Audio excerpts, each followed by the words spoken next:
I don't think the politics are favoring the youth. If it is doing anything, I think it is suffocating the youth. It's not giving them an opportunity to enlarge, an opportunity to maybe start something small and then scale it big, because it is targeted towards helping those that have grown the stuff to actually continue growing. But for youth that are coming up and are starting up something new, I think these politics are trying to suffocate them and not make them find expression to do better and then to grow and scale what they are doing.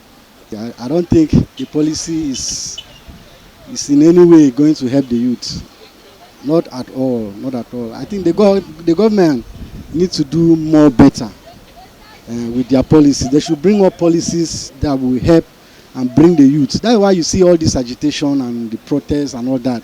Because the government is not really doing well. The government, as I say, have less concern about people on the street, and which is not a good ideology at all. Because even I do hear that they're talking about minimum wages or so. Even though the minimum wages come in now, it's a wrong time for it. The minimum was supposed to come in before the substitute, and for this to come in again, the target is already wrong. For me, the government policy have to be adjust. Government have to adjust this policy. Problem that is worrying this country is two things. We, the Kememe, we have no fear of God. And then morally, we are lacking good governors to govern us well. That's true of the picture. There's no hiding place. But I believe if we change our character, you understand? Just take, for instance, there's a graduate in the ministry. This one is a messenger. But the problem is that when that graduate is trying to go to level 9, the same messenger we had is piling under the carpet. And when you talk to him, he said he's finding his trouble. So you see, within the masses. So we have to be fair and true within ourselves. Those that, as those who are in a leadership position today, most of them went on go through free educations. Free education. Most of them were trained by government itself. But now they have made education so high that even poor children cannot go to school.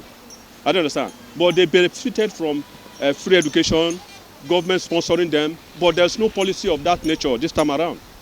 You find out that less privileged ones, their children cannot go to school anymore. It was not like that in their time. So they are there for themselves. Nigerian democracy is government by the people, not of the people and not for the people. And this is actually insanity. It does not make sense.